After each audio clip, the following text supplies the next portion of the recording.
Oke. Baik, Assalamualaikum warahmatullahi wabarakatuh. Hari ini kita akan melanjutkan perkuliahan ya. Ini adalah perkuliahan terakhir sebelum UTS minggu depan mengenai proses pembelahan dan segmentasi zigot.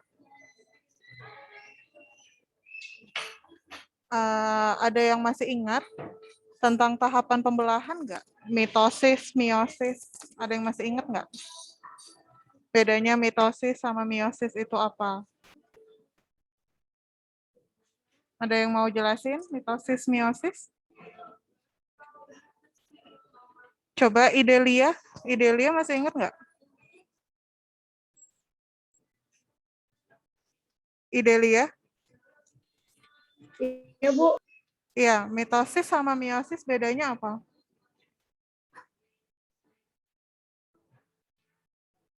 Penjelasan tentang mitosis dan meiosis.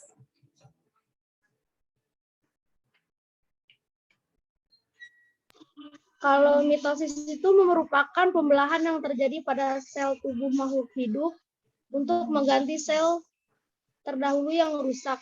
Kalau meiosis terjadi untuk membentuk sel gamet yang memiliki satu kromosom yang berfungsi untuk reproduksi, Bu. Jadi kalau meiosis itu biasanya terjadi pada pembentukan sel kelamin ya, pada sel reproduksi. Kalau misalnya mitosis itu bisa untuk perbaikan sel dan juga untuk regenerasi atau pembentukan sel baru. Nah, kalau misalnya pada zigot itu kan adalah hasil pertemuan dari sel sperma dengan ovum. Nantinya zigot ini dia akan mengalami pembelahan dan nantinya dia akan bertumbuh dan berkembang. Nah, proses pertumbuhan dan perkembangan zigot ini diawali oleh pembelahan sel dari mitosis. Gitu ya.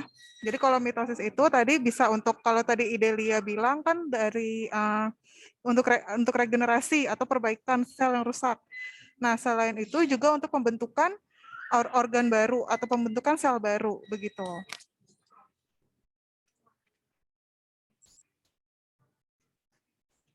Nah, fertilisasi. Jadi zigot. Zigot itu adalah hasil pertemuan sperma dan ovum. Nah, bagaimana proses pertemuannya? Proses pertemuannya itu disebut dengan fertilisasi. Jadi hasil setelah melakukan fertilisasi, sperma dan ovum akan membentuk zigot. Jadi zigot itu adalah bentuk dari sel pertama dari individu yang baru. Seperti kalian ini sebelum dilahirkan, sebelum dikandung dalam bentuk janin, kalian itu adalah bentuk awal manusia itu adalah zigot gitu ya. Nanti dari zigot akan ada pembelahan selanjutnya masuk ke fase embrio, kemudian akan masuk ke dalam fase janin atau fetus begitu. Nah, proses pembelahannya itu disebut cleavage atau pembelahan, yaitu pembelahan sel zigot. Kapan pembelahan ini mulai terjadi? Pembelahan ini mulai terjadi 24 jam setelah fertilisasi. Jadi 24 jam setelah fertilisasi, zigot yang awalnya hanya satu sel akan membelah diri menjadi membentuk dua sel. Setelah dia menjadi dua sel, nanti dia disebut sebagai blastomer. Ini sebenarnya sudah dijelaskan ya saat kuliah tentang embriologi kemarin, pertemuan kedua. Kemudian pada hari keempat, sudah terbentuk 16 sel. 16 sel ini disebutnya morula. Nantinya pada hari kelima sudah terbentuk ratusan sel. Namun belum ada pertambahan ukuran pada selnya. Jadi hanya ada pertambahan jumlah aja, namun ukurannya masih sama seperti ukuran zigot. Jadi masih kecil ukurannya. Nah, sel yang sudah menjadi ratusan sel ini dia disebutnya sebagai blastula. Kemudian nantinya blastula ini akan menjadi penyusun struktur sel. Jadi di dalamnya itu akan terbagi menjadi dua. Namanya ada inner cell mass dan juga tropoblast. Jadi si blastula ini yang tadinya ada ratusan sel, dia akan mulai berubah, akan mulai membagi dirinya atau istilahnya berdiferensiasi menjadi dua struktur sel. Yang pertama inner cell mass dan juga tropoblast. Inner cell mass ini yang nantinya akan berkembang menjadi embrio. Berarti si inner cell mass ini yang nantinya akan berkembang menjadi janin. Sedangkan si tropoblast dia akan menjadi lapisan luar dan juga jadi plasenta. Jadi dia adalah pelindung dari janin yang nantinya akan tumbuh, begitu. Jelas ya? Sampai sini? Oke. Kemudian tadi itu kan terjadi pada hari kelima. Pada hari kelima dia sudah menjadi blastula. Kemudian pada hari ke-6 sampai hari ke-7 si tropoblas tadi ya, lapisan yang akan berkembang menjadi lapisan terluar dan plasenta, dia akan menempel pada dinding uterus atau pada dinding rahim. Nah, proses penempelan ini dia disebut sebagai proses implantasi. Jadi implantasi itu adalah penempelan pada dinding rahim atau dinding uterus. Kemudian, ketika tropoblas ini sudah menempel pada dinding uterus, ada namanya hormon HCG atau hormon chorionic gonadotropin, dia akan diproduksi. Biasanya kalau misalnya pada ibu hamil, indikator bahwa ia mengalami kehamilan adalah adanya hormon HCG. Jadi kalau misalnya mau tes kehamilan, yang dicek itu adalah kadar hormon HCG-nya, begitu. Tandanya kalau kadar hormon HCG-nya tinggi, tandanya sudah terjadi implantasi di dinding uterusnya. Sudah ada tropoblas yang menempel di dinding uterusnya, begitu. Memangnya si hormon HCG ini fungsinya apa? Hormon HCG dia berfungsi untuk melindungi kehamilan. Bagaimana cara dia melindungi kehamilan? Dengan cara menstimulasi produksi hormon progesteron dan juga estrogen agar menstruasi tidak terjadi. Minggu lalu saya memberikan record tentang siklus reproduksi pada wanita. Ya, kalau misalnya kalian ingat, ketika pada akhir siklus itu kan ditandai dengan peluruhan dinding rahim, ya kan? Nah, peluruhan dinding rahim itu ditandai dengan menurunnya kadar hormon estrogen. Nah, kalau misalnya kalau dia menurun kadar estrogennya, maka dinding uterus itu akan meluruh. Nanti dia akan keluar sebagai darah menstruasi. Itu kan kalau tidak hamil. Kalau pada keadaan hamil, si hormon estrogennya ini dipertahankan agar tetap tinggi. Karena hormon estrogennya ini tinggi, maka dinding uterus ini tidak bisa meluruh.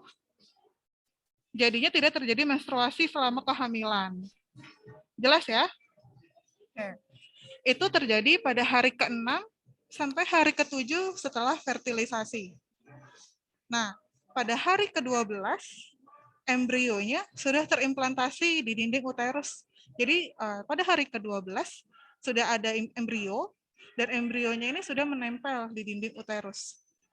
Tandanya hormon estrogen kadarnya juga sudah tetap tinggi karena dinding uterusnya dipertahankan untuk tidak meluruh begitu. Tadi sampai hari ke-12. Sampai situ ada yang mau ditanyakan dulu nggak? Jelas ya? Jadi kalau misalnya kehamilan, kalau misalnya pada kondisi hamil, karena untuk pertumbuhan janin berikutnya, dia kan terjadinya di rahim, di dalam uterus. Proses terjadinya itu pertama kali adalah namanya implantasi. Proses implantasi ini terjadi di dinding uterus. Kalau implantasi itu menempel, jadi si tropoblasnya itu menempel di dinding uterus. Karena dia menempel, sehingga tidak bisa terjadi peluruhan. Ya, makanya tidak mengalami menstruasi selama kehamilan. Jelas? Ada yang ingin ditanyakan dulu nggak? Kenapa dia tidak meluruh? Karena tadi produksi hormon estrogennya si HCG tadi memproduksi hormon estrogen. Tujuannya untuk mencegah mencegah terjadinya peluruhan dinding rahim. Oke, nah tadi saya lanjutkan ya, sudah masuk tadi ke hari 12. Sekarang ke hari 21. Di hari ke-21 sudah mulai terbentuk plasenta. Kalian sudah pernah dengar belum tentang plasenta? Tahu kan ya plasenta, ada yang pernah dengar nggak sebelumnya? Kalau ya, Adila tahu ya plasenta ya. Plasenta buat apa sih? Tahu nggak? Yang buat bantalan bayi itu bukan itu, Bu? Bisa. Jadi si plasenta itu adalah lapisan yang melindungi janin. Jadi nantinya janin itu akan berlindung atau akan diselubungi oleh plasenta di dalam tubuh ibu. Jadi dia tuh nggak cuma langsung nempel gitu aja di dalam rahim, tapi dia ada pelindungnya. Pelindungnya itu namanya plasenta. Nah, plasenta ini tuh timbulnya dari mana? Tadi dari si tropoblas. Ada namanya mekanisme, namanya dia berdiferensiasi, artinya dia berubah bentuknya untuk menyesuaikan dengan kondisi lingkungan. Nah, setelah 21 hari setelah fertilisasi, tropoblas ini berkembang menjadi plasenta. Kenapa dia berkembang jadi plasenta? Karena si embrionya kan sudah mulai bertumbuh, sehingga dia membutuhkan oksigen, dia membutuhkan zat gizi yang lebih banyak. Makanya si tropoblas ini harus berubah bentuknya menjadi plasenta.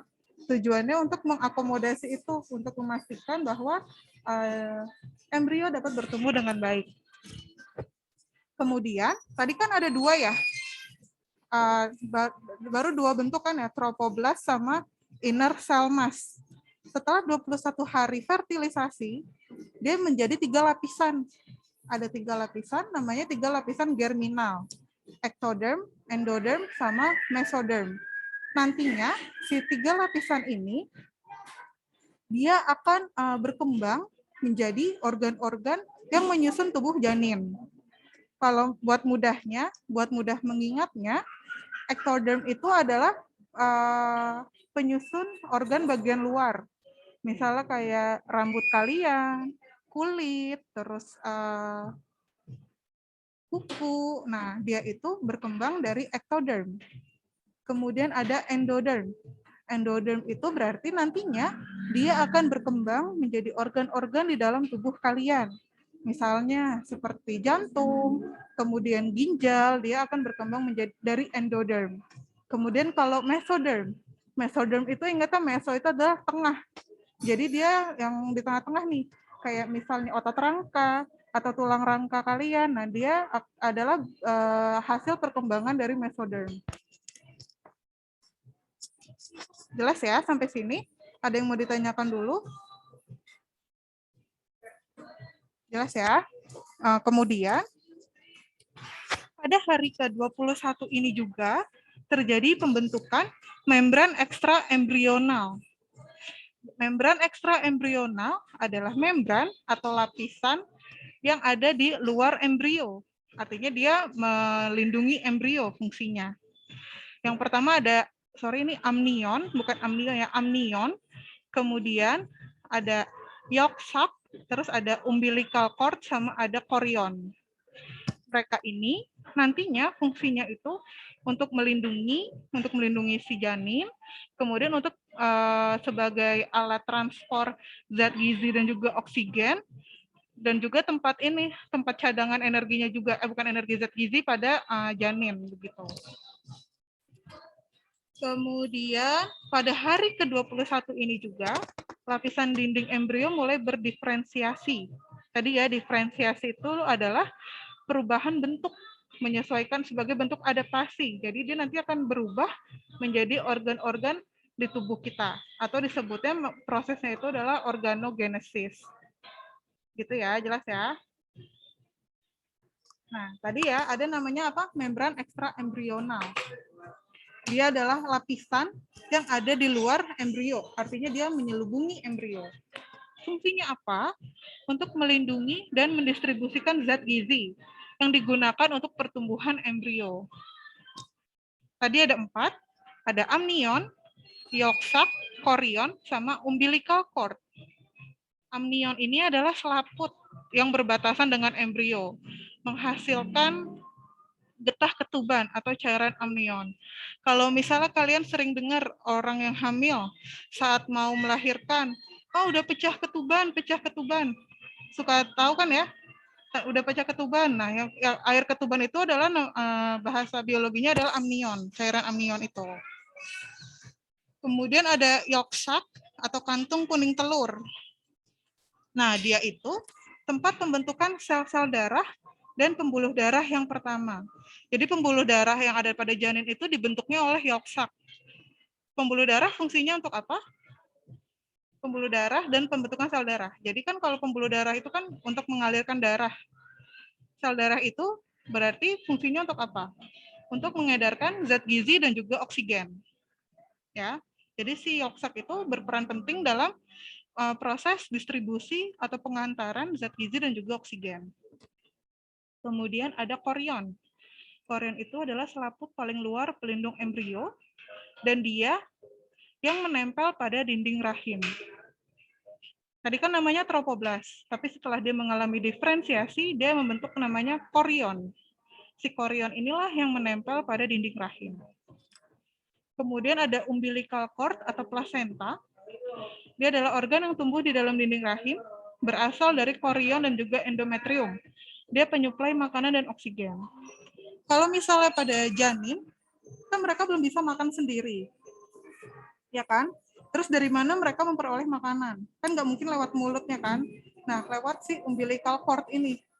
Jadi makanan yang dikonsumsi sama ibu nantinya akan diedarkan melalui umbilical cord agar bisa disampaikan ke janin. Nanti janinnya bisa bertumbuh begitu. Sampai sini jelas? Ada yang mau ditanyakan dulu? Paham ya? Nah, selanjutnya, ini adalah ada namanya istilah prenatal. Prenatal itu adalah periode sebelum kelahiran, artinya masa kehamilan. Secara umum, dia dibagi jadi 3. Namanya periode germinal, terus embryonik, dan terakhir adalah periode fetal. Germinal ini berarti yang tadi, yang dia ada tiga lapisan, yang endoderm, mesoderm, sama exotherm. Tuh. Nah, si germinal ini di awal kehamilan, minggu pertama sampai minggu kedua, 2 minggu pertama kehamilan. Kemudian periode embryonik. Nah, ini udah kalian pelajari kemarin di pertemuan kedua. Dia terjadi di minggu kedua sampai minggu ke-8 kehamilan. Kemudian masuk ke dalam periode fetal atau periode fetus, yaitu embrionya sudah berdiferensiasi membentuk janin.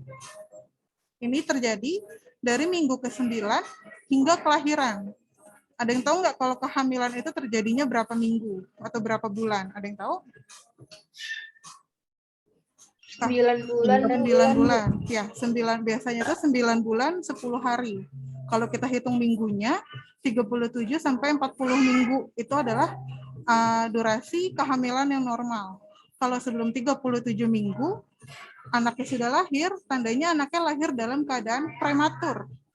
Tahu istilah prematur? Sering dengar? Pernah dengar? Ya.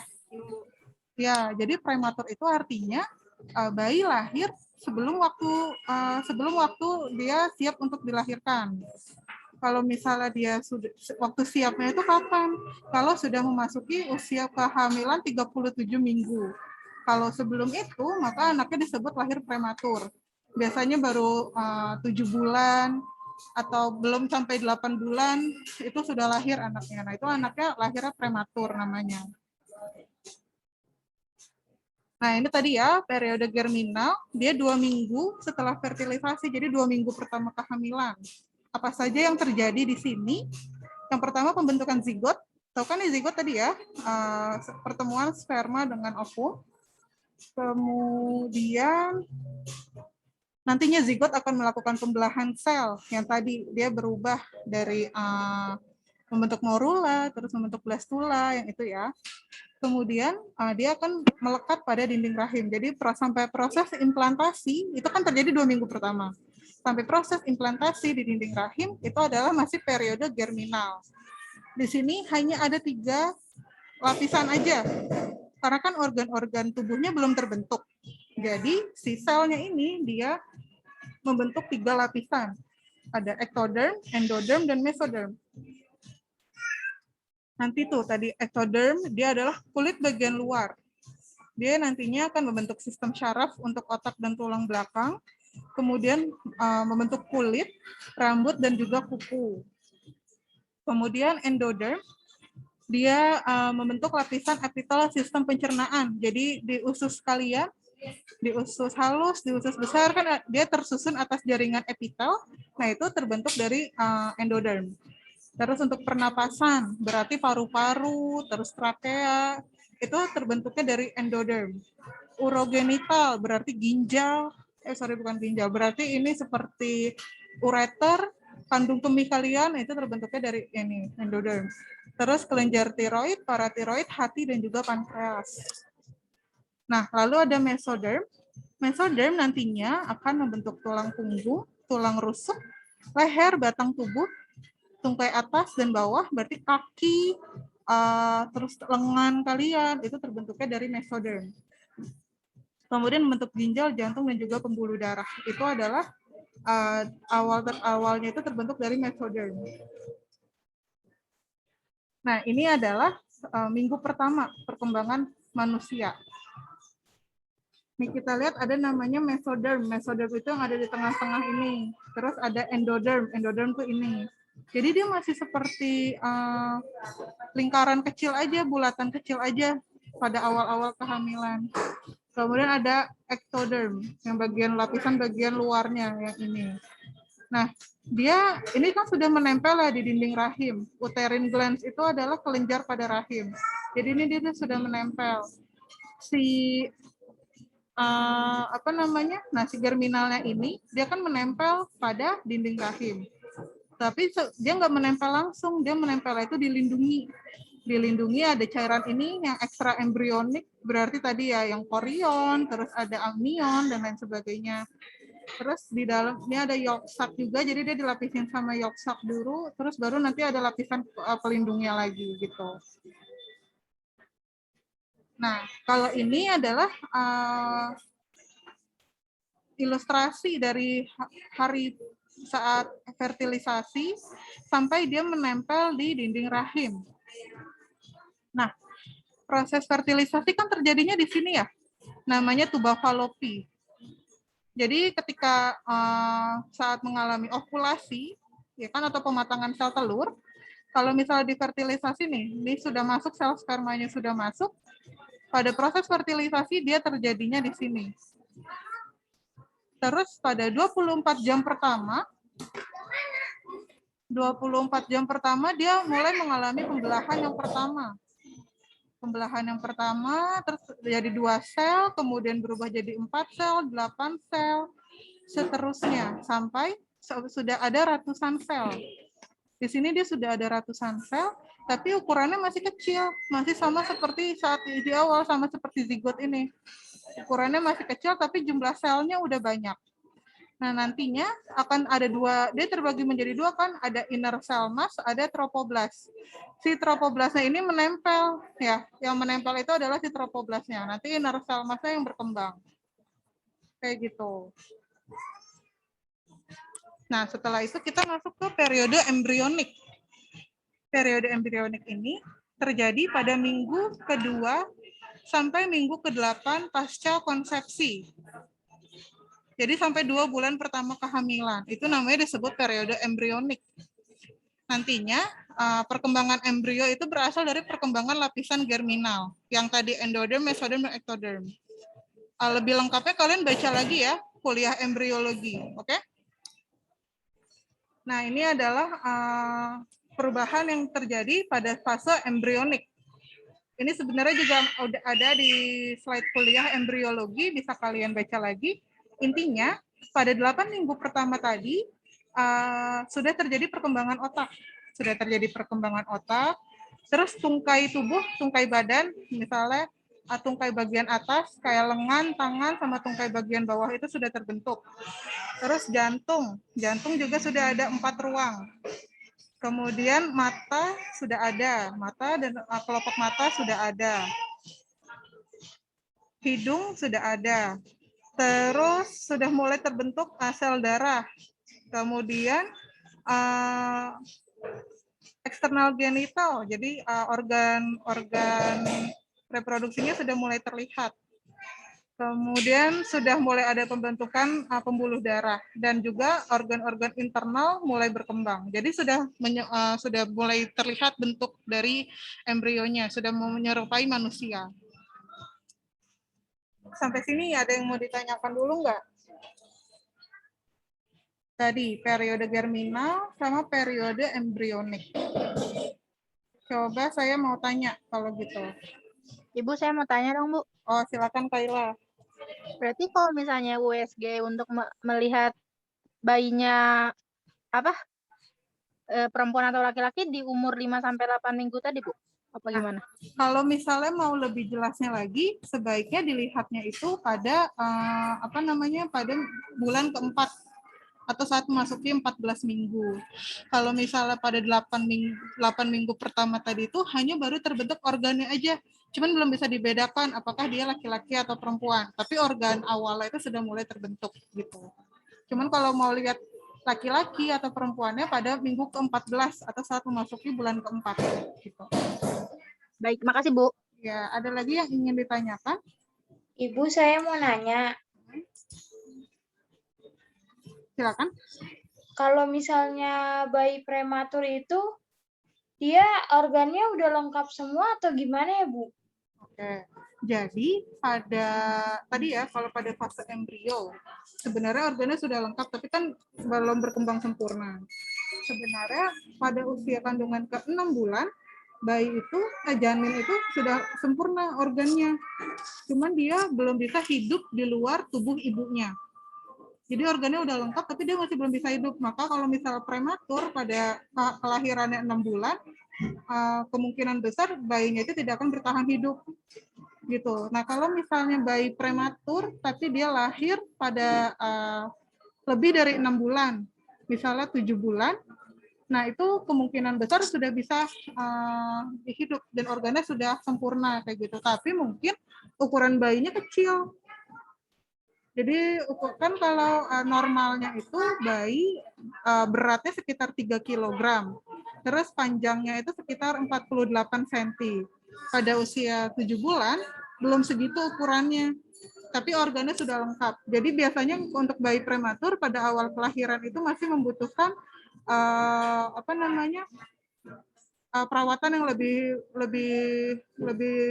banyak gitu dibandingkan yang lahirnya normal pada usia yang normal kayak gitu. Jelas ya, Kezia? Jelas, Ibu. Terima kasih, Bu. Ya, ada lagi yang ingin ditanyakan? Ada yang ingin bertanya? Ibu ingin Bu, saya mau tanya. Siapa dulu tadi? Syawalna? Ibu, saya mau nanya. Berarti kalau bayi prematur itu pengaruh nggak sih, Bu, sama tumbuh perkembangannya nanti? Jadi kalau misalnya bayi prematur, kalau misalnya saat dia lahir, terus dia memiliki pola asuh yang baik, terus kebutuhan gizinya terpenuhi. Jadi kalau misalnya selama dia dipastikan bahwa dia diasuh dengan baik, nggak masalah kayak gitu. Cuman kalau misalnya nggak diperhatikan, terus kebutuhan gizinya tidak terpenuhi, bisa jadi nanti dia akan mengalami gangguan kayak gitu. Jadi yang penting selama dirawat dengan baik sih akan bertumbuh dengan normal kok gitu. Terima kasih, Bu. Ya, ada lagi yang ingin ditanyakan? Ada yang ingin bertanya? Silakan. Tadi satu lagi siapa yang ingin bertanya? Saya, Bu. Silakan. Saya mau tanya, Ibu, kalau misalkan bayi itu kan ada yang punya penyakit dari lahirnya ya. Itu kalau misalkan dari lahirnya itu dari dalamnya itu ada penyakitnya, itu tuh dari periode ini atau akhir-akhir ya? Karena dia tidak berkembang dengan baik atau? Oke. Jadi biasanya kalau misalnya adanya gangguan pada anak itu suka diakibatkan karena gangguan pada awal kehamilan. Itu yang biasanya menyebabkan misalnya anak memiliki misalnya penyakit jantung. Jadi kan jantung itu sudah mulai terbentuk pada fase embrio tadi ya, pada minggu ke-8 sudah terbentuk menjadi 4 ruang.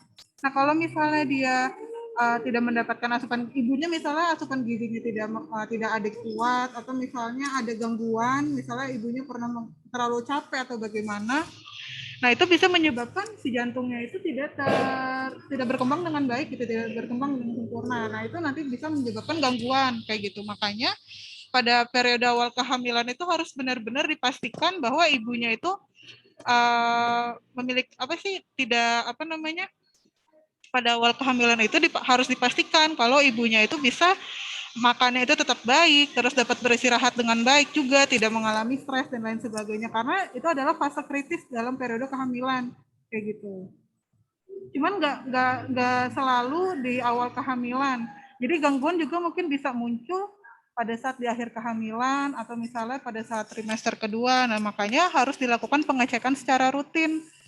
Jadi untuk USG itu kenapa harus dilakukan secara rutin? Karena untuk memastikan bahwa anaknya itu tumbuh dan berkembangnya dengan baik. Terus untuk memastikan bahwa perkembangannya itu normal untuk mencegah adanya gangguan kayak gitu. Jadi USG itu bukan cuma buat lihat jenis kelamin aja ya. Gitu. Ada lagi yang ingin ditanyakan? Ibu, saya izin bertanya. Mm-hmm. Anaknya tante itu kan pas lahiran tuh udah pas umur 9 bulan. Cuma tuh bayinya pas lahir Maaf, Cika, Fris, boleh diulang pertanyaannya?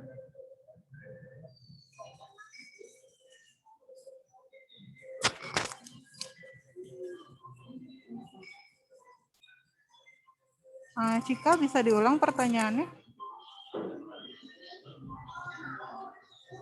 Dia masih nge-freeze, Bu. Iya ya, sebentar ya.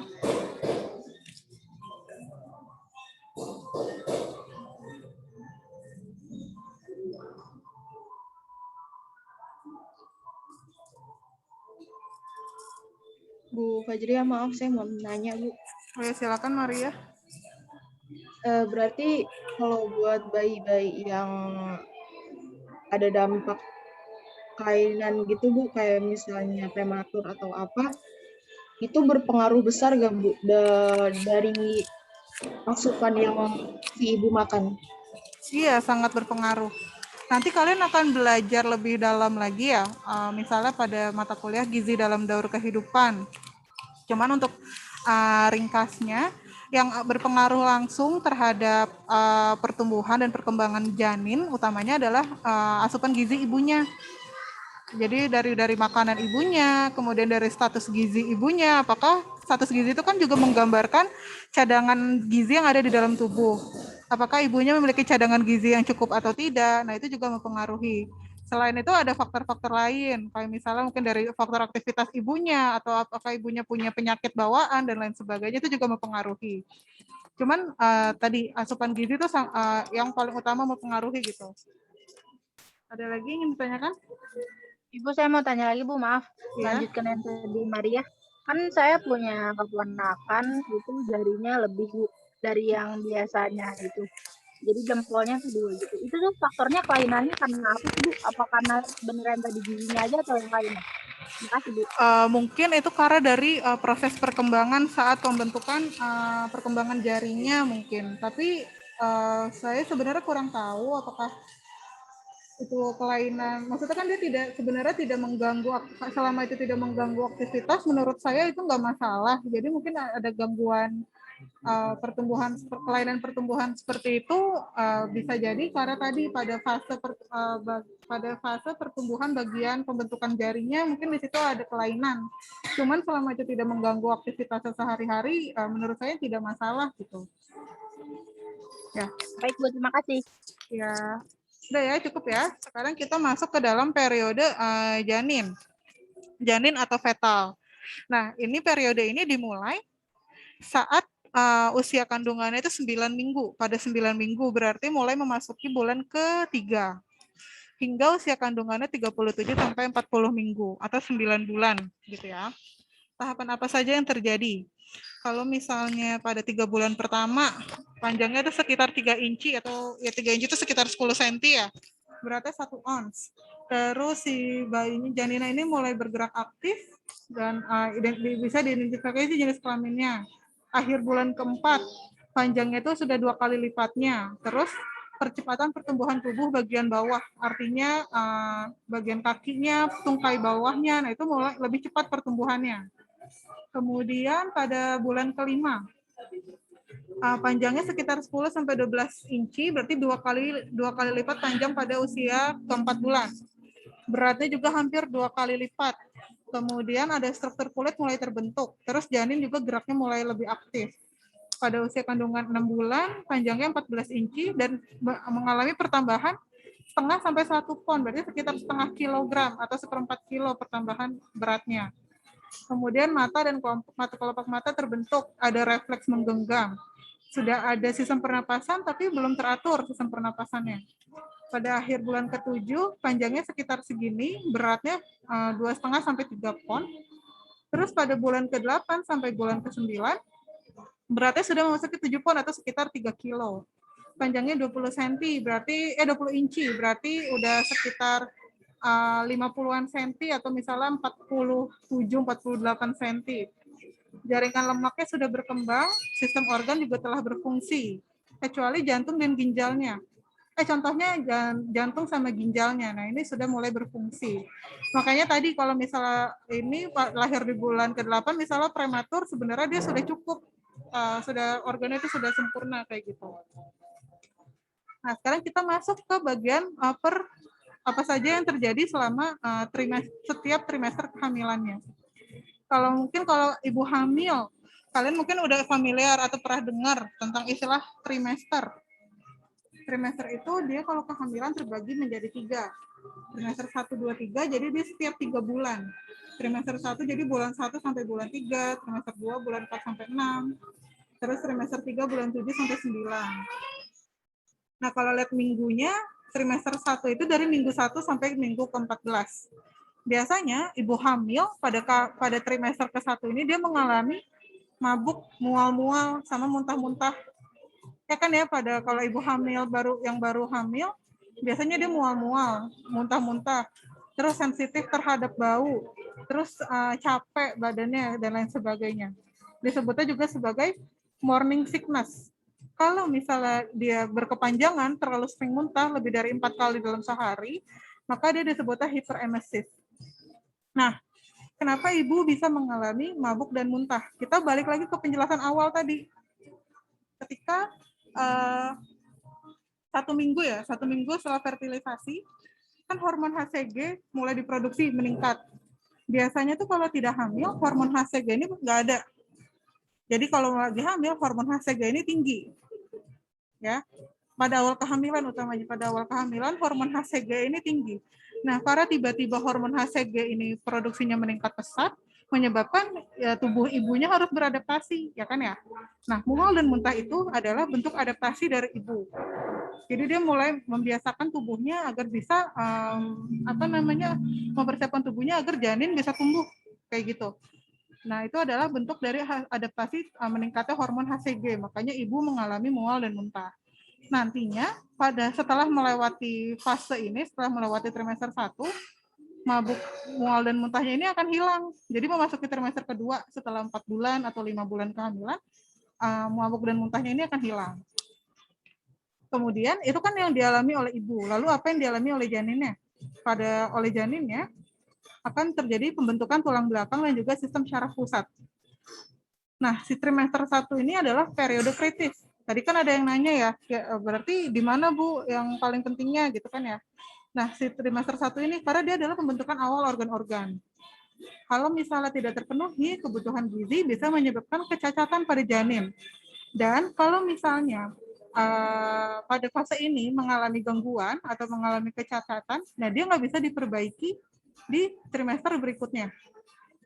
Kayak gitu. Makanya periode kehamilan trimester ke-1 ini sangat penting. Kemudian dia bisa menghambat atau menyebabkan perkembangan kognitif itu tidak sempurna juga. Nah, gimana cara mencegahnya? Mencegahnya adalah dengan memastikan asupan gizi yang adekuat. Jadi maksudnya asupan gizinya itu yang memenuhi kebutuhannya. Nah, terus kan gimana? Dia kan mual dan muntah, nah tetap harus dipaksakan untuk makan. Tujuannya apa? Agar ibunya ini status gizinya juga tidak mengalami penurunan. Terus tetap memastikan bahwa anaknya itu bisa mendapatkan zat gizi kayak gitu. Terus apa yang bisa terjadi kalau misalnya kecacatan yang mungkin dialami pada trimester 1 adalah istilahnya neural tube defect atau kegagalan penutupan tabung syaraf. Jadi kan di sini ya dijelaskan bahwa si janin ini mengalami pembentukan tulang belakang dan juga sistem syaraf pusat. Kalau misalnya ada gangguan pada trimester 1, nantinya tidak berkembang dengan baik si tabung syarafnya, bisa menyebabkan anencefali. Jadi tabung syaraf di kepala gagal menutup sehingga anaknya itu lahir tanpa otak atau spina bifida. Itu adalah tulang belakang yang gagal menutup. Jadi seperti ini. Nah, ini kalau misalnya dialami oleh si anak, maka dia tidak bisa disembuhkan, tidak dapat dikembalikan lagi, tidak dapat diperbaiki kayak gitu. Makanya trimester pertama ini sangat penting. Ini adalah ilustrasinya pada setiap bulan kehamilan. Ini pada 4 minggu. Setelah 4 minggu, panjang janina itu sekitar 1 cm. Jantung dan tulang belakang mulai terbentuk, jadi baru mulai terbentuk. Plasentanya mulai berkembang. Nantinya kan dia akan membentuk ini ya, tali pusar, umbilical cord itu tali pusar. Ini kira-kira ilustrasi pada 1 bulan pertama. Ini masih embrio kan ya, jadi masih ada tulang ekornya masih terbentuk. Terus kepalanya itu ukurannya sama dengan badan. Ini hasil ininya. Nah, di sini bisa kita lihat bentuknya ya, embrionya tuh ini. Ini nantinya akan berkembang menjadi mata, terus ini jantungnya, hatinya, nanti ini akan berkembang jadi lengan. Somitas ini nanti akan menjadi tulang punggungnya, tulang ekor. Nah, di sini masih ada tulang ekornya tuh belum memendek, jadi masih panjang. Nantinya ini akan berubah menjadi kaki, leg butt. Nah, terus di sini adalah plasenta, nanti kan makanan dimasukkannya dari sini ya, plasenta, umbilical cord, dan nanti makanan masuknya lewat sini. Nah, ini otaknya. Tadi kalau misal ada gangguan atau asupan gizi ibunya tidak terpenuhi, maka nanti ini tidak menutup, di sini tidak mengalami penutupan, atau di sini. Jadi makanya tadi anaknya mengalami NTD tadi, neural tube defect. Terus pada bulan kedua atau setelah 8 minggu, yang tadi panjangnya 1 cm bertambah menjadi 3 cm. Terus jantungnya sudah mulai berfungsi, jadi sudah mulai ada 4 ruang. Terus sudah mulai ada pembentukan mata, hidung, mulut, lidah, telinga, dan juga gigi. Terus janin sudah dapat bergerak, tapi pergerakannya itu belum bisa dirasakan oleh ibu. Ya, jadi udah mulai bergerak ke sana kemari, cuman masih belum bisa dirasakan oleh ibunya karena masih terlalu kecil. Nah, ini kira-kira ilustrasinya. Jadi sudah mulai ada matanya, otaknya juga sudah terkembang. Tadi jantungnya sudah sempurna ya, tapi belum berfungsi dengan baik mungkin, tapi sudah sempurna. Kemudian masuk bulan ketiga atau setelah 12 minggu. Janina sudah bertambah lagi panjangnya jadi 7 cm, beratnya sudah mencapai 1 gram. Kemudian udah ada terbentukan jari dan daun telinga. Terus mata, tungkai atas dan tungkai bawah sudah terbentuk sempurna. Jadi sudah ada tangannya sudah terlihat ya. Kalau di sini kan masih agak menempel, mulai terbentuk tapi masih menempel ke badan. Kalau ini sudah mulai memisah pada bulan ketiga. Terus terjadi perkembangan organ dan jaringan tubuh. Tadinya kan baru jantung. Nah, di sini mulai ada pembentukan organ-organ yang lain. Terus detak jantung sudah mulai terdengar saat usia kandungannya itu 10 minggu. Jadi sudah bisa dideteksi detak jantungnya. Nah, ini kira-kira ilustrasi pada bulan ketiga. Jadi ini mulai ada perkembangan organ lagi. Ini sudah ada pankreasnya sudah mulai berkembang. Terus tulang rusuknya sudah mulai berkembang. Ya, terus mata, telinganya sudah mulai terlihat. Terus ini kaki dan tangannya sudah mulai tidak menempel lagi di tubuhnya, jadi sudah mulai memisah kayak gitu. Lihat ya, ini dia masih dilindungi sama korionik, terus ada cairan amnion, terus ini ada umbilical cord, tempat zat gizi dan juga oksigen masuk. Nah, itu tadi trimester ke-1. Jadi trimester ke-1 tuh perkembangannya tahapannya sampai sini. Ini pada minggu ke-14. Memasuki trimester kedua, perut ibu sudah mulai membesar. Jadi biasanya memang kalau pada awal kehamilan nggak kelihatan kan ya ibu-ibu itu hamil. Jadi mulai kelihatan perutnya membesar itu pada usia kandungan 4 bulan atau 5 bulan. Nah, di sini kulit perut sudah mulai merenggang, payudara juga mulai meregang. Nah, si janin ya mulai mengalami perkembangan organ semakin baik gitu, semakin pesat perkembangannya. Ada pembentukan alis dan juga kuku. Kemudian fetusnya mulai bergerak, bisa menendang, tidur, bangun, dan mendengar. Tapi pergerakannya juga belum terlalu terasa oleh ibunya. Cuma dia sudah mulai menendang-nendang. Nah, ini adalah ilustrasinya. Di akhir bulan keempat, panjangnya sudah 18 cm, beratnya 7 gram. Kemudian mulai timbul refleks. Jadi mereka, si janinnya ini sudah bisa menghisap ibu jari dan juga sudah bisa menelan. Terus jenis kelamin dapat diketahui. Nah, tadi ada yang nanya ya, jadi kapan bisa diketahuinya? Pada bulan keempat. Baru kita bisa mengetahui jenis kelaminnya apa. Dan dia kulit, udah ada kulitnya sudah berdiferensiasi, tapi masih transparan. Dan baru ada rambut-rambut halus gitu. Terus sudah berbentuk seperti manusia, tapi dia belum bisa hidup di luar tubuh ibunya. Nah, ini adalah saat bulan keempat. Sebenarnya nggak beda jauh ya sama yang bulan ketiga. Cuman jadi lebih perkembangan organnya cuman jadi lebih sempurna aja gitu, lebih cepat. Terus pada bulan kelima, panjangnya sudah 25 cm, beratnya sudah 500 gram. Perut ibu sudah mulai membesar ya. Nah, rambutnya, tadi kan rambut-rambut halus biasa mungkin di sekujur tubuhnya. Nah, pada bulan kelima sudah ada rambut di kepala. Terus ibu sudah bisa merasakan pergerakan janin. Organ juga sudah terbentuk, alis, kelopak mata, dan bulu mata sudah terlihat. Nah, ini kira-kira ilustrasinya pada bulan kelima. Ini kelihatan kalau ini jenis kelaminnya perempuan, karena ada labia majoranya. Ini adalah perempuan janinnya di sini.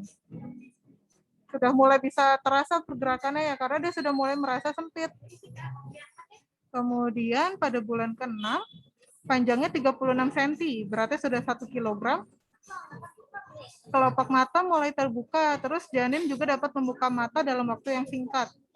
Terus kulitnya itu diselimuti oleh pelindung, disebutnya vernix. Nah, ini kira-kira ilustrasinya pada bulan ke-6.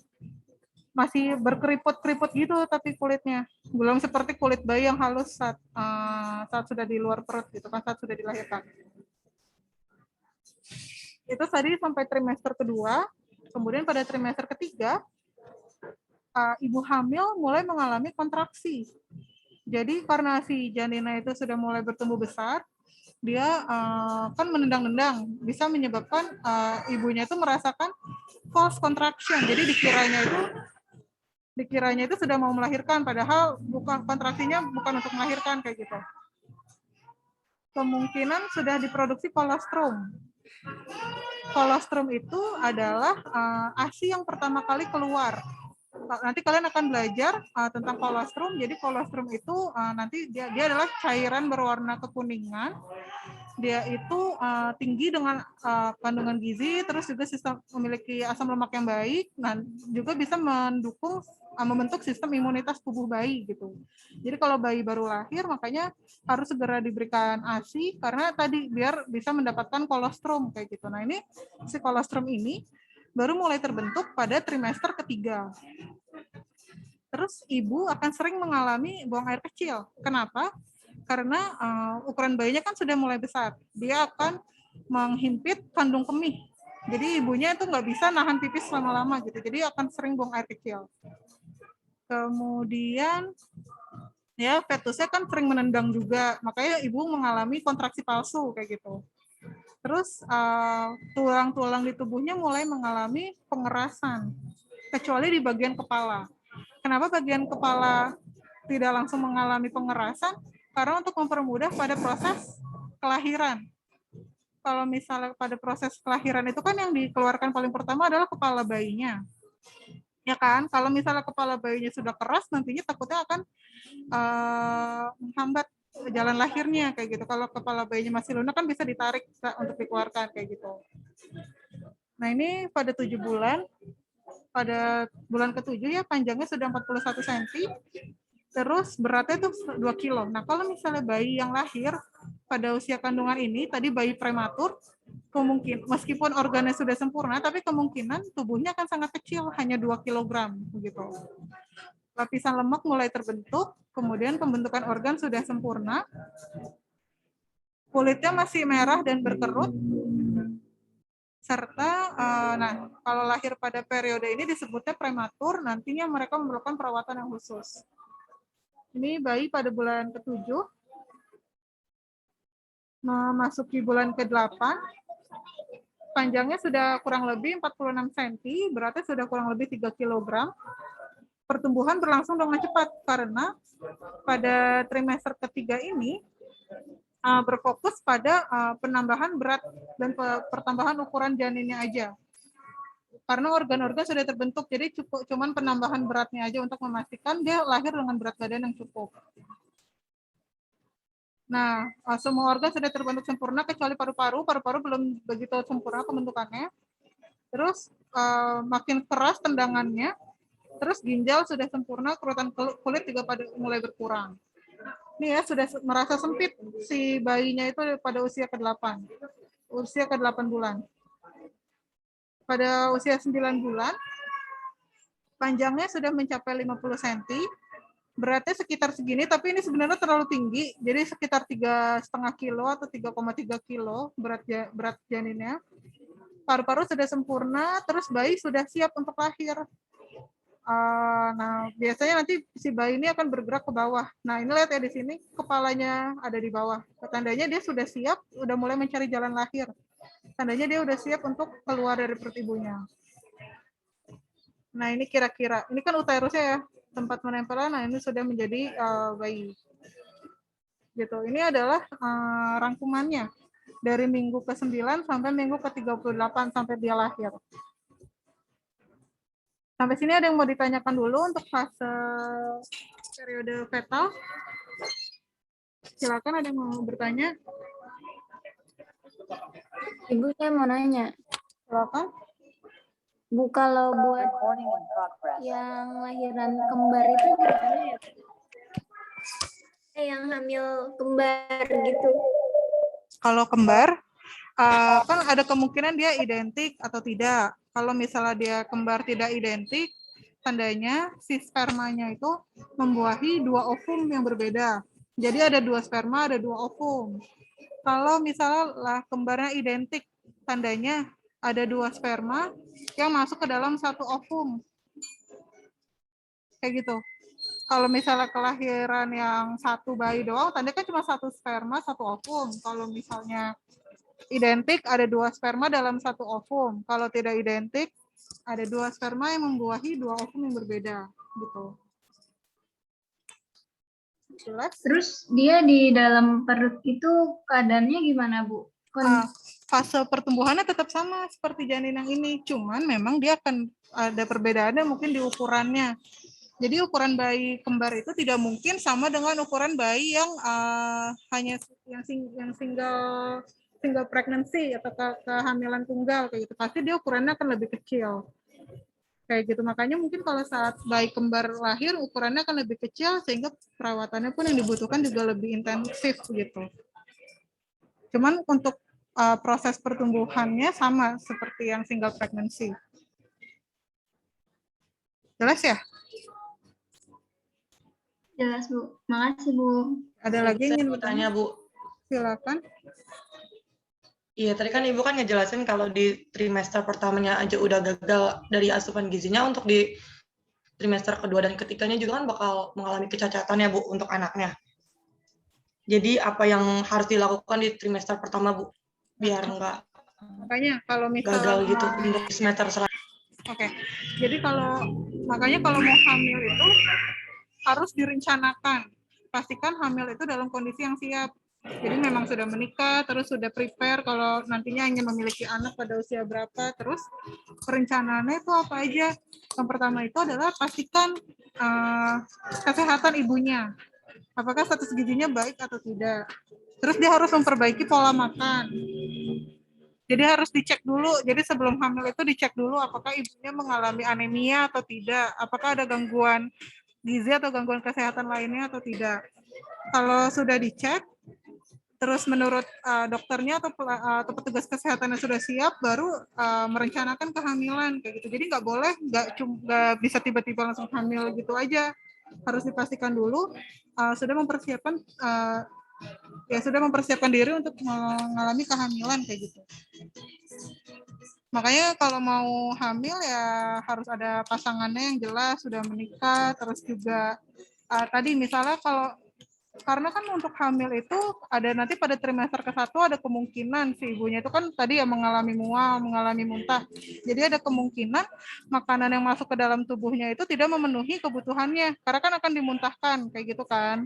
Artinya si ibunya ini harus memiliki status gizi yang baik dulu biar cadangan gizi di tubuhnya itu cukup gitu. Jadi walaupun makanannya tidak bisa tidak masuk sesuai kebutuhan, dia masih memiliki cadangan yang cukup untuk pertumbuhan janinnya kayak gitu. Biasanya memang kalau yang tadi yang kemungkinan bisa terjadinya itu kalau misalnya tadi ya si ibunya itu tidak memiliki cadangan gizi yang cukup di tubuhnya atau asupan gizinya itu tidak sesuai dengan kebutuhannya atau usia kandungannya dia terlalu muda, dia ibunya usianya masih remaja misalnya atau usianya terlalu tua sudah di atas 40 tahun misalnya itu kan bisa menyebabkan kehamilannya beresiko kayak gitu. Jelas ya Vanessa? Jelas Bu, terima kasih Bu.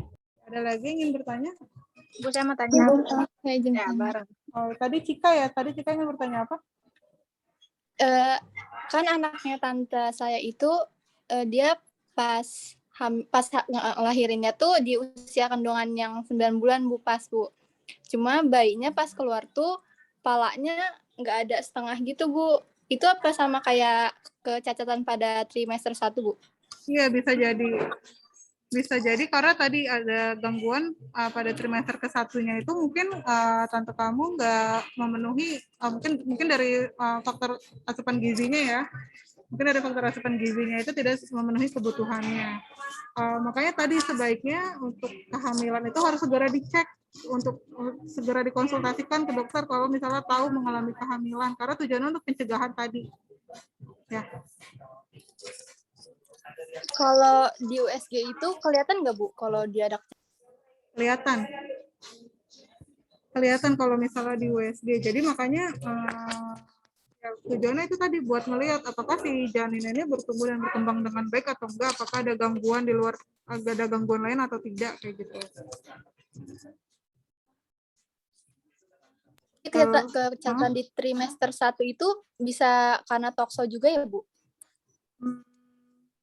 Saya kurang tahu, mungkin tokso itu juga bisa menjadi salah satu faktor karena mungkin bisa menghambat dari proses penyerapan gizinya kayak gitu. Jadi itu mungkin bisa menjadi salah satu penyebab juga. Baik Bu, terima kasih Bu. Ya, ada satu lagi yang bertanya, silakan. Ibu, saya ingin bertanya Bu. Ya. Tadi kan di ilustrasi gambar itu si bayi mulai terbalik itu kan pas minggu ke-8. Nah, kalau misalnya bayi yang sungsang itu ada faktornya nggak sih Bu, kenapa dia nggak ngebalik gitu badannya? Ya, jadi kan kalau misalnya pada trimester akhir atau pada bulan ke-9 itu kan ruang gerak si bayi udah mulai sempit ya. Dan dia makanya dia akan terus-menerus bergerak, pergerakannya itu cepat kayak gitu. Jadi bisa jadi tadi yang kepalanya sudah di bawah, muter lagi ke atas. Nah, sungsang itu adalah kelahiran, tapi bukan kepalanya duluan yang keluar, ya kan ya, kakinya duluan biasanya yang keluar. Nah, itu bisa beresiko, bisa nanti bayinya yang dilahirkan itu keracunan dari cairan amnion yang karena kan sudah pecah ketuban, sudah keluar kan cairannya, terus si bayinya itu masih ada di dalam kandungan, masih dalam perut rahim ibunya. Nah, itu bisa menyebabkan ada resiko itu kayak gitu. Jadi biasanya mungkin kalau sekarang jadinya melalui ini ya proses kelahirannya secara sesar untuk mencegah si bayinya itu tadi mengalami keracunan kayak gitu. Jelas Anissa? Ya. Udah ya, saya lanjut dulu. Nanti kalau masih ada waktu, boleh silakan bertanya. Nah, ini adalah hormon-hormon yang berperan saat proses kelahiran. Jadi ada 3 hormon relaksin, estrogen, sama oksitosin. Si relaksin ini fungsinya untuk peragangan otot simfisis pubis. Jadi peragangan otot pada jalur lahir biar lebih mudah si bayinya itu untuk keluar. Kemudian estrogen. Jadi si hormon estrogen ini membantu kontraksi dinding rahim. Jadi untuk mendorong si janinnya keluar. Kemudian ada oksitosin, dia juga mempengaruhi kontraksi. Jadi meningkatkan kontraksi pada rahim kayak gitu. Kemudian ini kan hormonnya. Terus prosesnya bagaimana? pada saat kelahiran, hormon estrogen ini akan tinggi. Karena si plasentanya itu memproduksi hormon estrogen terus-menerus. Nah, hormon estrogen yang tinggi ini menyebabkan oksitosin juga meningkat. Jadi untuk mendukung untuk mendukung kontraksi, proses kontraksi tadi. Kemudian, karena ada proses kontraksi juga akan menstimulasi oksitosin. Jadi intinya itu akan ada kontraksi secara terus-menerus. Makanya kalau misalnya pada saat mau melahirkan, ada pembukaannya ya, ada pembukaan 1, pembukaan 2, dan biasanya kalau udah mulai pembukaan 10, tandanya kontraksinya itu sudah mulai semakin cepat, terus jalur lahirnya sudah terbuka semakin lebar, kayak gitu. Kemudian tahapan kelahiran, ya jadi pembukaan serviks. Nah ini tadi ya yang pembukaan 1 sampai 10. Kalau udah pembukaan 10, tandanya pembukaannya sudah sempurna. Terus bayi sudah dapat keluar. Ini bukan keluarga tapi keluarnya plasenta. Jadi setelah bayi nanti plasenta akan ikutan keluar kayak gitu, dikeluarkan juga. Nah, tadi kan berarti sudah tahu ya kalau misalnya dari awal kehamilan itu merupakan fase yang penting atau periode yang kritis. Nah, periode kritis ini dia itu adalah pada 1000 hari pertama kehidupan. Jadi dari awal kehamilan sampai anak itu berusia 2 tahun. Karena pada fase ini akan terjadi proses pertumbuhan dan pembelahan pertumbuhan anak yang fase pertumbuhannya itu cepat. Dan dia bersifat irreversible. Artinya, jika terjadi gangguan pada periode 1000 HPK ini, dia itu tidak bisa dikembalikan. Misalnya kalau anaknya lahir berat badannya kecil, kalau misalnya nggak segera tidak segera dirawat dan diatasi dengan baik, diberikan makanan yang cukup, nantinya dia akan kecil terus-menerus sampai dia dewasa juga kan seperti itu kayak gitu, karena dia bersifat irreversible atau permanen. Jadi makanya pada 1000 HPK ini harus dipastikan bahwa asupan gizinya itu terpenuhi dengan baik gitu. Nah ini adalah periode perkembangan janin. Ini adalah periode kritisnya.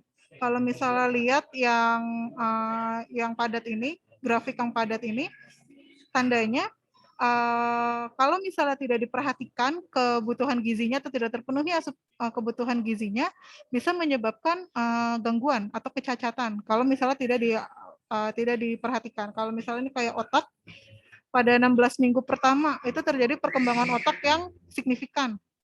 Kalau misalnya tidak terpenuhi kebutuhan gizinya pada periode ini bisa menyebabkan gangguan. Yang tadi contohnya kayak aneksefali itu. Terus kalau jantung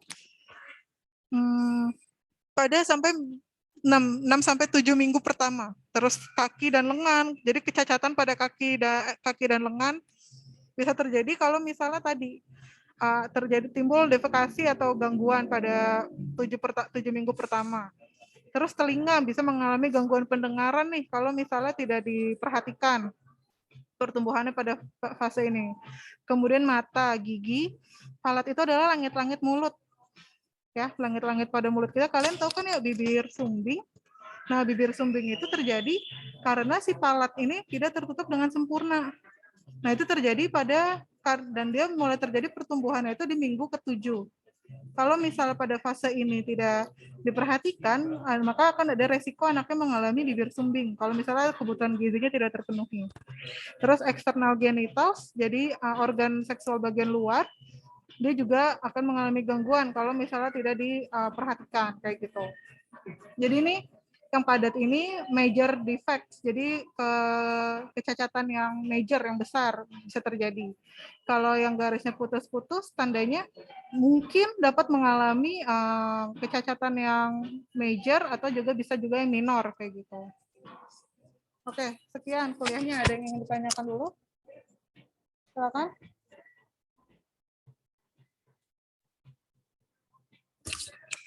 Ya, ini adalah pertemuan terakhir dengan saya. Oh, Nadia mau bertanya, silakan. Ibu, saya mau izin tanya. Ya. Kenapa kalau bayi baru lahir harus nangis ya, Bu? Nah, itu tandanya justru bayinya itu sehat. Kalau misalnya dia menangis, tandanya tandanya si bayinya itu berkembang dengan normal gitu. Jadi itu kayak refleksnya mereka. Kenapa mereka nangis?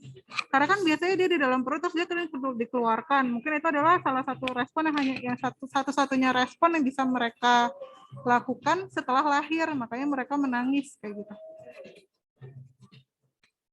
Nadia, gimana? Yes, ya. Ada lagi yang ingin ditanyakan? Ibu, saya mau tanya. Iya, silakan. Kalau morning sickness itu kan ada untuk membiasakan ibu terhadap janin ya, Bu. Apakah di kehamilan kedua itu juga mengalami morning sickness? Boleh diulang, suaranya nggak kedengeran. Di kehamilan morning sickness itu kan ada untuk membiasakan ibu terhadap janin. Apakah di kehamilan kedua itu mengalami juga morning sickness? Jadi morning sickness itu akan tetap terjadi setiap si ibu hamil. Karena itu adalah fase yang respon yang normal. Tapi mungkin pada kehamilan pertama sama kehamilan kedua itu berbeda. Itu tergantung lagi dari karakteristik si janinnya. Bisa jadi pada kehamilan pertama dia bisa biasa aja, tapi di kehamilan kedua morning sickness-nya parah. Jadi itu beda-beda. Cuman itu normal dan pasti dia akan mengalami. Bukan berarti kalau sudah banyak mengalami kehamilan nggak akan mengalami morning sickness lagi, itu nggak mungkin gitu. Jelas ya? Ada lagi yang ingin bertanya? Ibu mau bertanya. Bu, Ya, Syawalna dulu silakan. Nah, Ibu kan tadi penjelasannya plasenta keluar setelah bayi. Kan ada Ibu kelainan plasenta keluar sebelum bayi itu masalahnya apa, Ibu? Plasenta keluar sebelum bayi maksudnya gimana? Kan ada kelainan yang plasentanya itu di depan bayi gitu, Bu, menutupi jalan lahir. Itu bahayanya apa, Bu? Oh, ya itu tadi, jadi si bayinya itu susah keluar bahayanya. Apalagi kalau misalnya udah pecah ketuban, nah itu kan bisa menyebabkan keracunan juga. Mungkin bahayanya nanti di situ. Karena kalau dia terlalu banyak, ya kalau udah pecah ketuban, takutnya kan ada racun. Nah itu bahaya untuk si bayinya, karena kan dia sudah terpapar dengan lingkungan luar gitu kan. Sedangkan dia masih ada di dalam perut kayak gitu. Nah itu bisa berbahaya. Ada lagi? Iya, ada lagi yang bertanya? Ibu mau nanya, kalau bayi kembar siam itu kenapa sih, Bu? Bisa jadi kalau itu disebabkan dia, ya bisa, saya kurang tahu juga sih ya kalau penyebab utamanya itu apa bayi kembar siam. Mungkin tapi yang pasti kan dia gagal untuk memisahkan diri. Mungkin ada gangguan pada kehamilannya, cuman saya juga masih kurang tahu penyebab utamanya itu apa. Karena kan bisa aja ada faktor lain ya, bukan cuma dari gizi doang, ada faktor lain yang bisa menyebabkan hal itu terjadi gitu. Jadi saya kurang tahu juga penyebabnya apa. Tapi itu terjadi karena tadi dia kegagalan untuk pembelahan si bayi satu dengan bayi yang satunya lagi gitu. Ada lagi yang bertanya? Ibu, aku mau tanya. Ya, Adila. Kalau misalnya bayinya Down syndrome itu kegagalan Bisa diulang pertanyaannya? Suaranya putus-putus. kalau misalnya bayinya Down syndrome itu kegagalan itu dari trimester pertama apa emang oleh? Kalau Down syndrome itu disebabkan adanya mutasi pada kromosom. Nanti itu kalian akan belajar sama Bu Almira ya di pertemuan sesi UAS. Kalau Down syndrome itu karena ada mutasi pada kromosomnya. Kan ada ya penjelasan tentang mutasi kromosom, saya pernah jelasin sedikit. Itu salah satunya adalah Down syndrome. Kayaknya nggak mesti dari pada trimester satunya kalau mutasi kromosom itu. Nanti penjelasan lengkapnya ada sama Bu Almira ya sesi UAS. Ada lagi yang ingin bertanya?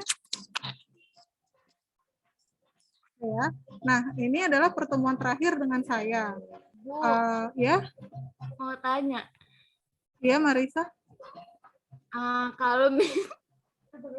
Kalau misalkan pas proses kelahiran itu kan yang ditarik duluan itu kan kepalanya. Nah, itu kalau misalkan terlalu kayak misalkan terlalu keras nariknya atau ibunya nggak bisa Bu, apa sih Bu namanya kayak ngedorong gitu ya Bu ya? Hmm. Buat proses kehamilannya itu. Nah, itu emang kepalanya bisa putus Bu? Saya nggak pernah dengar tentang itu ya. Pastinya kalau misalnya untuk yang membantu proses kelahiran itu dokter obgyn dan juga bidan itu kan sudah berpengalaman dan mereka juga sudah tahu teknik untuk menarik teknik untuk mengeluarkan bayi. Pasti mereka udah tahu caranya untuk meminimalisir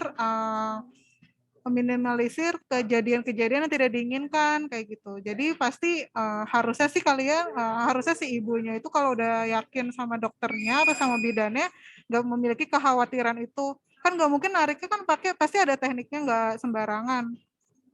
Ya. Kenapa ketawa nanyanya?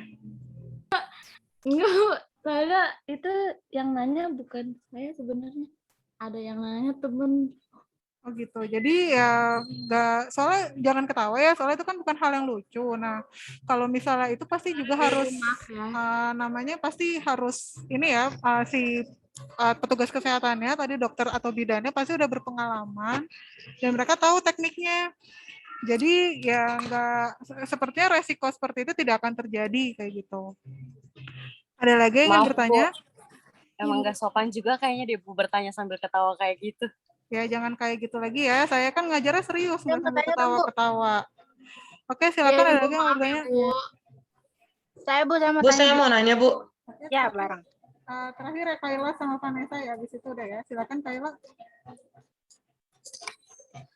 Tadi kata Ibu kalau misalnya umur yang muda juga kayak umur 17 tahun sampai itu kan terlalu beresiko. Terus kalau misalnya ketuaan juga terlalu beresiko. Terus umur berapa sih Bu yang matang untuk suatu program kehamilan? Terima kasih.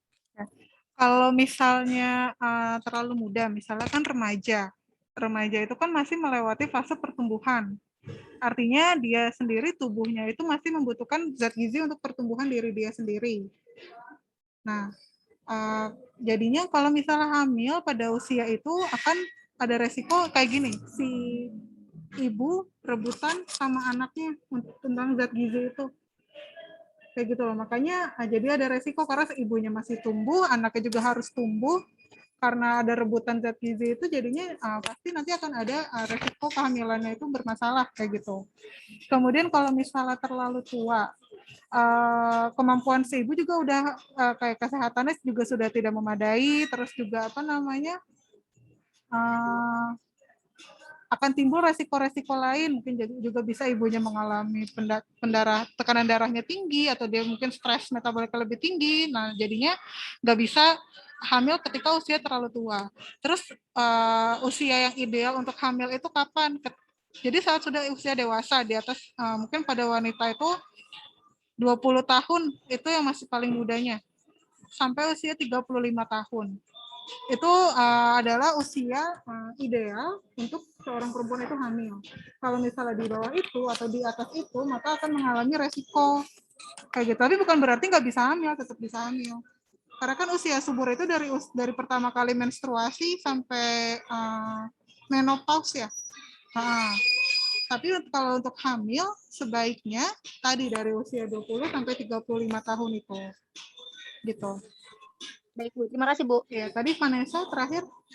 Ya Ibu, saat kehamilan mengalami kram perut atau mengeluarkan bercak darah itu sesuatu yang normal atau tidak?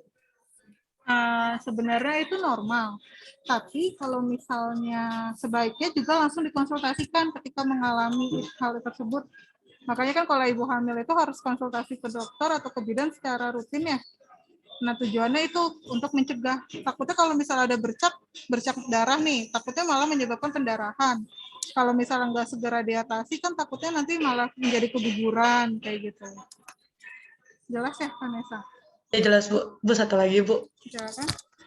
Sebenarnya kalau kita lagi hamil gitu ya Bu ya, lagi mengandung, kita melakukan hubungan intim, bolehkan atau tidak sih Bu? Boleh, tapi tadi pertama tetap harus mengkonsultasikan ke dokternya.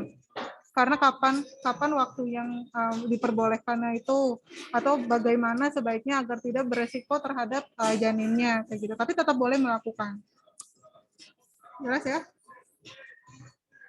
Oke, Yes, Bu, nah, terima kasih. ya, nah untuk ujiannya semuanya ya dari pertemuan 1. Jadi saya belum tahu tanggal pasti ujiannya. Nanti kayaknya akan keluar jadwalnya.